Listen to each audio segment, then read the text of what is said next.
Sir, आपल्या कारकिर्दीत विद्यापीठात हेरिटेज वॉक या संकल्पनेची सुरुवात झाली आणि त्या उपक्रमाला उत्स्फूर्त प्रतिसादही मिळाला. तर त्याबद्दल काय सांगाल? मुळामध्ये पुणे शहराची स्वतःची एक ओळख आहे.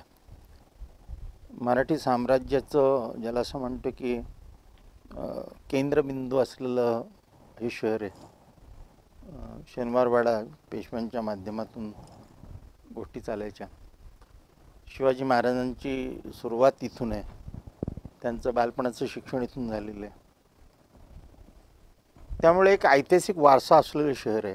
आणि त्याचप्रमाणे आपली वास्तूसुद्धा, आपली जी संपूर्ण वास्तू आहे, ज्याला आपण मेन बिल्डिंग म्हणून संबोधतो, हे एकतर सुंदर आर्किटेक्चर आहे.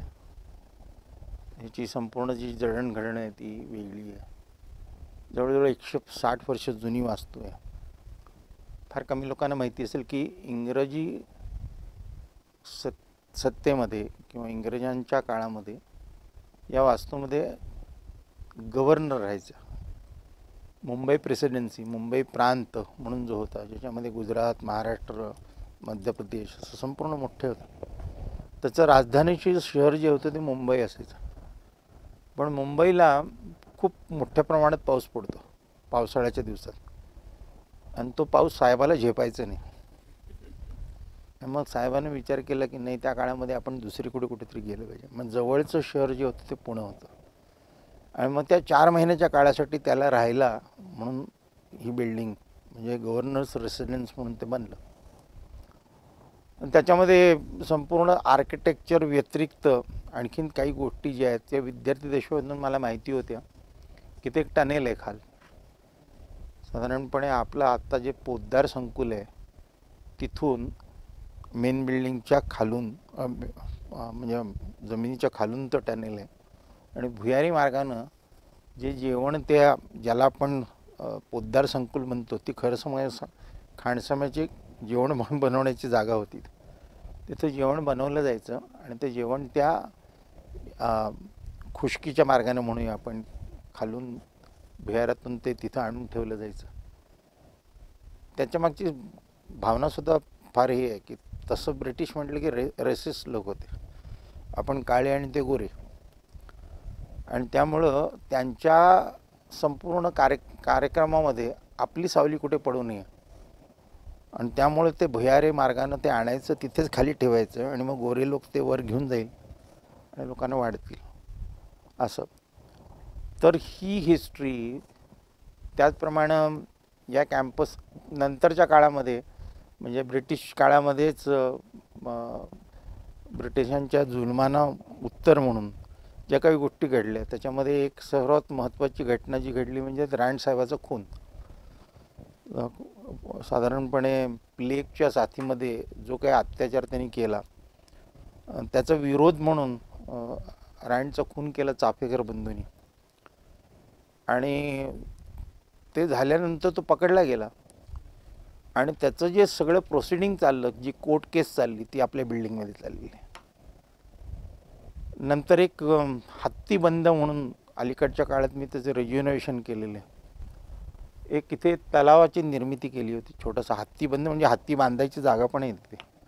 तर माझ्या माहितीप्रमाणे की हत्ती डुंबेल इतका खोल पाण्याचा स्रोत त्यांनी निर्माण केला होता.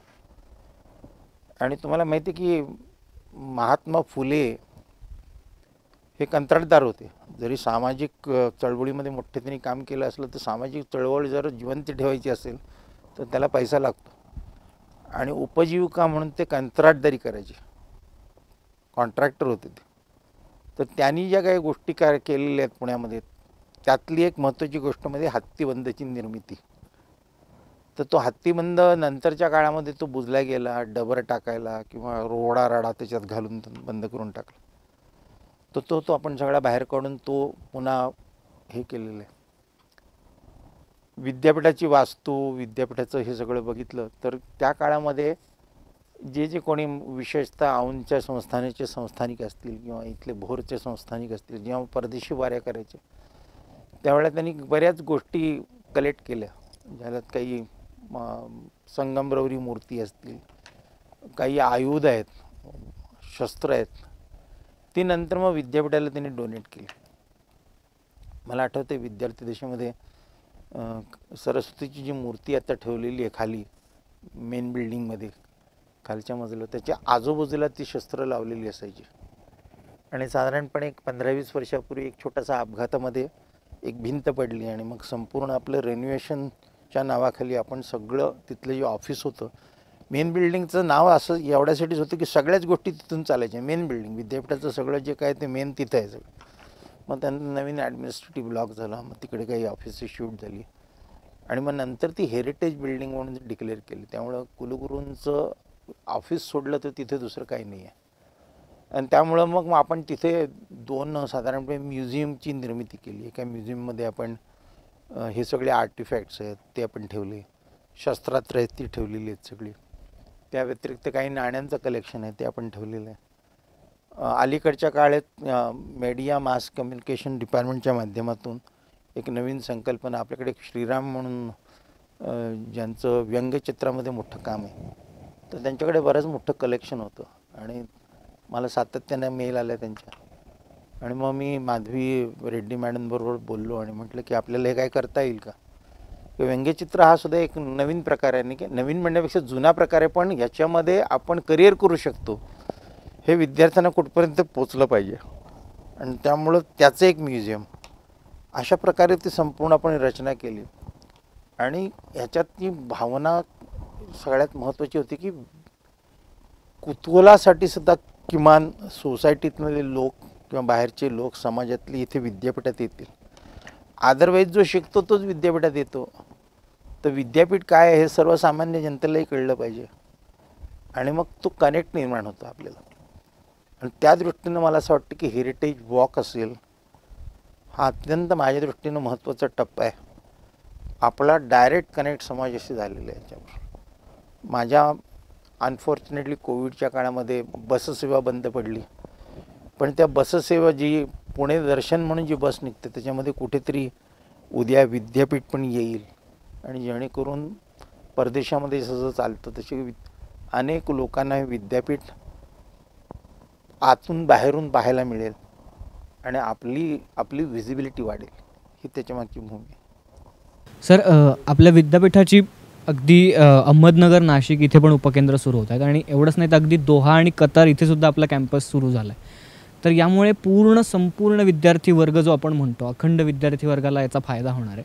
तर या सगळ्या विषयी तुमचं काय मत आहे किंवा तुम्हाला काय सांगायला आवडेल? मुळामध्ये सातत्याने एक मागणी होती की नाशिक नाही म्हटलं तरी 200-250 किलोमीटर पुण्यापासून दूर आहे आणि प्रत्येक गोष्टीसाठी ते विद्यार्थ्याला आपल्या कॅम्पसवर यावं लागायचं. त्यामुळे त्यांची एक मागणी होती की एक ॲडमिनिस्ट्रेटिव्ह ऑफिस तिथे असावं आणि आमच्यासाठी काही कोर्सेस पण इथे सुरू करावेत. मला ती संकल्पना आवडली. मी आल्यानंतर दोन्ही भागांना पहिल्यांदा भेटी दिल्या, नगर आणि नाशिक. आता दोघांची भौगोलिक स्थिती अत्यंत वेगळी आहे. आजूबाजूचं वातावरण सगळं वेगळं आहे. एक मुंबईला जवळ असलेलं नाशिक शहर आहे, त्याचं संपूर्ण ऐतिहासिक वेगळी आहे पार्श्वभूमी. सुंदर ज्याला असं म्हणतो की हिरवंगार असं, बऱ्यापैकी मुबलक पाऊस पडतो आणि द्राक्षाच्या बाबतीत खूप मोठं नाव आहे त्याचं वगैरे. आज बऱ्याचशा वायनरी इंडस्ट्रीज तिथे मोठ्या प्रमाणात सुरू आहेत. काही इलेक्ट्रॉनिकपासून इतर इंडस्ट्रीसुद्धा मोठ्या प्रमाणात आजूबाजूला आहेत. नगरचा विचार केला तर तसा नगरचे बरेच तालुके आहेत, त्यातले काही सधन म्हणता येईल की जिथे पाऊस चांगल्या मुबलक प्रमाणात पडतो. मुबलक म्हणता येणार नाही पण बऱ्यापैकी पाऊस पडतो. आणि काही जे आहेत त्याला आपण म्हणतो की दुष्काळी तालुके आहेत असे. त्यामुळे तिथली संपूर्ण आजूबाजूची परिस्थिती आहे, तिथे मोठ्या प्रमाणात साखर कारखाने, कोऑपरेटिव्ह मुवमेंट जी सुरू झाली ती नगरमधनं सुरू झाली. आणि कुठेतरी विद्यापीठाचं सुद्धा त्याच्यामध्ये मला असं वाटतं की एक स्वतःचा त्याच्यामध्ये एक कनेक्ट आहे. कारण धनंजयराव गाडगिळांनी पहिली शुगर फॅक्टरी जी कोऑपरेटिव्ह बेसिसवर सुरू केली. आणि धनंजयराव गाडगिळ तुम्हाला माहिती आहे की नाही मला माहीत नाही, पण आपले कुलगुरू होते. तर त्यामुळं कोऑपरेटिव्ह मुवमेंटच्या दृष्टीनं ती अत्यंत म्हणजे शेळीपालन असेल किंवा डेअरी असेल किंवा शुगर फॅक्टरी असेल, मग शुगरबरोबर आलेली डिस्टिलरी आहे, तर तिथली सगळ्या जो इंडस्ट्री पॅटर्न आहे तो वेगळा आहे. मला पहिला चांगला रिस्पॉन्स नाशिकला मिळाला. नाशिकला मिळाल्यानंतर एक तर आपण तिथे आपली केंद्र म्हणून काहीतरी छोट्या जागा घेतलेल्या होत्या. मी म्हटलं की आपल्याला इथं नवीन काय सुरू करता येईल, तर म्हटलं मॅनेजमेंटचा कोर्स सुरू करावा. वायनरीसारखी इंडस्ट्री आणि त्याचं मार्केटिंग चांगल्या पद्धतीने झालं पाहिजे. आणि त्यामुळं आपल्या कोर्स म्हणजे पोंबा आपल्या कॅम्पसवर आहे, पुणे युनिव्हर्सिटी MBA, पण त्याच्यापेक्षा काहीतरी वेगळं असलं पाहिजे. मला रेप्लिकेशन करायचं नाही. इथलं जे आहे ते तिथे नाशिकला जे गरजेचं आहे, म्हणजे पैठणीचा मोठा व्यवसाय चालतो, तर विविंगमध्ये आपण काही करू शकतो का? ग्रेप इंडस्ट्री मोठ्या प्रमाणात आहे, तर वायनरी टेक्नॉलॉजीमध्ये आपण काही करू शकतो का? असे मला असं वाटलं. किंवा एक 6 ते 7 तालुके जे ट्रायबल आहेत, ज्याच्यामध्ये अगदी मधुमक्खी पालनापासून इतर अनेक गोष्टी आपण करू शकतो, बांबूची निर्मिती आणि त्याच्यातून अनेक प्रॉडक्ट्स वगैरे. तर असे कोर्सेस ज्याला तिथल्या तिथे इंडस्ट्री किंवा ज्याला आपण म्हणतो की स्वतःच्या पायावर उभं राहण्याच्या दृष्टीनं व्यावसायिक किंवा इतर गोष्टीनं तो तिथेच राहील. आज काय होतं की सगळ्यात जो उठतोय तो शहराकडे पळतोय आणि ग्रामीण भाग ओसाड पडत निघालेला. तर तसं नव्हतं. जी गांधीजींची संकल्पना होती की खरा भारत ग्रामीण भागात आहे आणि तिथंच त्याच्या निर्मितीची सगळी ताकद लावली पाहिजे आणि त्याप्रमाणे त्याची वाढ झाली पाहिजे. आणि त्या संकल्पनेतून आपण MBAची सुरुवात केली. डिस्टिलरी ह्याच्या वायनरीच्या बाबतीत सुला इंडस्ट्रीबरोबर माझे 3 राऊंड झाले, पण माझ्या दुर्दैवानं पुढं नाही गेलं. याचं कारण म्हणजे कोविड आलं मध्ये. तर माझी दुसरी जी हे होती की 2 इंडस्ट्री ज्या आपण जिथे काम करत होते, एक म्हणजे विविंग पैठणीच्या बाबतीत आणि दुसरं जे होतं ते वायनरीच्या बाबतीत. मग ह्याला कुठेतरी आपलं इन्फ्रास्ट्रक्चर असणं गरजेचं आहे. म्हणून त्या कॅम्पसला सुरुवातीला आपण ज्याला असं म्हणतो की हायरिंग बेसिसवर भाडेपट्टीवर आपण कॉर्पोरेशनला त्यावेळेला अप्रोच झालो आणि एक बंद पडलेली शाळा ती रिन्युएट करून तिथं आपण MBAचा कोर्स सुरू केला. आणि मला सांगायला आनंद वाटतो की अप्रतिम म्हणजे 100% प्लेसमेंट आहे. आज एक्झिक्युटिव्ह MBA आपण सुरू केलं आहे तिथेसुद्धा. तिथल्या इंडस्ट्रीचे ज्यांना शिक्षण जमलं नसेल किंवा MBA करता नाही आलं तर संध्याकाळच्या काळात तेही करता येते. नगरच्या बाबतीत त्याची पार्श्वभूमी सगळी वेगळी असल्यामुळं तिथे आपण आत्ता जे करतोय थोडेसे कम्प्युटर रिलेटेड सर्टिफिकेट कोर्सेस वगैरे सुरू करतो. आता 5 वर्षाच्या काळामध्ये सगळ्यात जोरानं सगळ्या त्या गोष्टी सुरू करणं तेही तसं चॅलेंजिंग होतं, कारण कोविडनं 2 वर्ष माझी खाल्ली. आणि त्यामुळं नाशिक जेवढं चांगलं डेव्हलप झालं तसं नगरच्या बाबतीत अजूनही नाही झालेलं. त्याच्यावर सातत्यानं काम करावं लागेल. दोहाचा जो प्रकार होता ॲक्सिडेंटल होता. म्हणजे कतार गव्हर्नमेंटकडनं एक त्यावेळेला एन्क्वायरी आली की भारतीय, तुम्हाला माहिती आहे फिफा या इंटरनॅशनल फुटबॉल जे हे आहे ते यावर्षी तिथे होते आणि त्यामुळे बरेच इंडियन तिथे मायग्रेट झाले लेबरमध्ये म्हणून असतील किंवा इंडस्ट्री मोठी होती म्हणजे इंडस्ट्री म्हणून गेलेले असतील. 7-8 लाख जवळजवळ भारतीय तिथे आहेत. तर त्यांना त्यांच्या पद्धतीचं शिक्षण देण्यासाठी ते कोणाला तरी शोधत होते. ते आपल्याकडे आले. तर मी म्हटलं इन्व्हेस्टमेंट आपण नाही काय करू शकणार बाबा. म्हटलं परदेशामधली investment brick and mortar model, मी ते बिल्डिंग बांधणं वगैरे इथेच मेटाकुटीला आलो आपल्या बांधकामातून, तसलं काही करणार नाही. ते म्हटलं काही नाही, आम्ही सगळं तुम्हाला प्रोव्हाइड करू. मग माझ्या लक्षात आलं की ते इंटरेस्टेड आहेत. मग मी अटी घातल्या त्याला की फॅकल्टी आम्ही सिलेक्ट करू, पगार तुम्ही द्यायचा, कोर्सेसची निर्मिती आम्ही करू, पण ती तुमच्या संपूर्ण रिजनल जे नीड्स आहेत त्या बेसिसवर असेल. त्यामुळे आत्ता आपण अगदी छोट्या प्रमाणात सुरू केलेले 3-4 कोर्सेस तिथे सुरू आहेत आणि फॅकल्टी सगळी आपण इथनं पाठवलेली आहे. आणि त्याच्यामध्ये थोडंसं रेव्हेन्यू जनरेशन पण आहे. म्हणजे बाकीची विद्यापीठं विशेषतः प्रायव्हेट विद्यापीठं मोठ्या प्रमाणात परदेशामध्ये जातात आणि त्यांच्यापेक्षा मला असं वाटतं की नॉलेज पूल जो आहे तो आपला जास्त चांगला आहे. तर त्याचा फायदा आपल्याच भारतीय बांधवांना तिथे मिळावा. इंडियन डायस्पोरा म्हणून आपण जे म्हणतो की त्यांना कुठेतरी आपण त्यांचा विचार करतोय, हा संदेश पण त्यातनं जाणं गरजेचं होतं आणि त्यामुळं ही संधी मिळाली, त्याचा फायदा घेतला. इन लाँग रनमध्ये मला असं वाटतं की it would be a very good revenue generation model. आणि रेव्हेन्यू करत असताना आपल्याच विद्यार्थ्यांना आपण शिकवतोय ही एक थोडीशी ज्याला म्हणतो समाधान त्या माणसाला तिथे बसून पुणे विद्यापीठाची डिग्री मिळते आहे, ही संकल्पना खूप छान आहे. अर्थात त्याच्यात खूप अडचणी होत्या.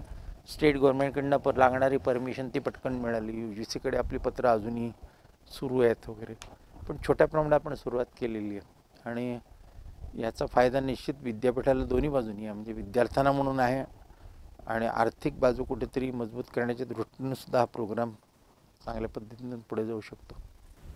सर, आता प्रत्येक मुलाखतीत जो एक महत्त्वाचा पार्ट असतो रॅपिड फायर, तो आपण आता सुरू करतोय. पण नक्कीच सर प्रश्न तुम्हाला नक्की आवडतील, जरी रॅपिड फायर असला तरी तुम्हाला खूप आवडेल. पहिला प्रश्न विचारतो सर, तुमचा आवडीचा पदार्थ, पण आत्ताचा नाही, विद्यार्थी दशेतला. पहिल्यापासून मिसळ. So your favorite place outside SPPU? Leh Ladakh. Sir, तुमचा सर्वात नावडता विषय गणित. आणि आतापर्यंतचा तुमच्या आयुष्यातला सर्वात आनंदाचा क्षण कोणता आहे? पुणे विद्यापीठातील ॲडमिशन असेल कदाचित. विद्यापीठ परिसरातील आवडती जागा? अनेक आहेत खरं सांगायचे, म्हणजे एक पटकन अशी एखादी सांगणं. विद्यापीठाच्या मागचं जे मेन बिल्डिंगच्या मागचा जो प्रांगण आहे ती सगळ्यात जास्त चांगली आहे. पण तसाच पुढच्या काळात डेव्हलप झाले म्हणजे आपलं जे प्रवेशद्वार आहे, शिवाजी पुतळा आणि त्याच्या आसपासची जागा, ती सुंदर आहे. सर, विद्यार्थी दशेत असताना तुमचे आवडते शिक्षक कोण होते? विद्यार्थी देशामध्ये कॅम्पसवर की शाळेमध्ये? शाळेवरही आणि कॅम्पसवरही. कॅम्पसवरून मी सांगितलं की ज्यांच्यामुळं मला प्रेरणा मिळाली की आपण शिक्षकच बनायचं, आपल्याला दुसरं काही बनायचं नाही, ते म्हणजे डॉक्टर A.G. देसाई, माझे जे गुरु स्वतः. शाळेमध्ये अनेक होते, पण त्याच्यामध्ये त्यातल्या त्या काळामध्ये मला साहित्यामध्ये खूप आवड होती शाळेमध्ये असताना. त्यामुळं सातत्यानं मराठी शिकवणारे जे सर, मग त्याच्यामध्ये 2 चांगले होते, एक बिडकर म्हणून, दुसरे मुनीश्वर म्हणून. दोघांचे माझ्यावर मोठा पगडा होता. आणि साहित्यात कदाचित रमलो नसेल किंवा, पण पुढच्या काळात त्याचा उपयोग झालेला, की आजसुद्धा मराठी साहित्य काही समोर आलं की मला असं वाटतं. आणि ती जी गोडी निर्माण केली त्या लोकांनी केलेली आहे. सर, धन्यवाद सर. ही खूप महत्त्वाची मुलाखत ठरली आमच्यासाठी आणि ही नक्कीच स्मरणात राहील. म्हणजे हे आपण जे सगळ्या बोललो ते आमच्या नक्कीच स्मरणात राहील, पुन्हा पुन्हा आठवत राहील. आणि पुढच्या पूर्ण सगळ्या दिवसांसाठी तुम्हाला खूप खूप शुभेच्छा आणि धन्यवाद. तुम्ही वेळात वेळ काढून आमच्या इथे आलात, आमच्या विभागात आलात आणि आम्हाला मुलाखतीसाठी वेळ दिलात आणि खूप सुंदर उत्तरं दिली, त्याबद्दल खूप खूप धन्यवाद. मनस्वी तुमचे सगळ्यांचे आभार मानतो. पहिल्यांदा जसं विद्यार्थ्यांबरोबर कुठेतरी गप्पा मारायला मिळतात, 5 वर्षामध्ये तशी फुरसत मला मिळाली नाही. आणि तुमच्या माध्यमातून मला असं वाटतं की आज ती संधी मला मिळाली. मनापासून तुमचे सगळ्यांचे धन्यवाद. नमस्कार.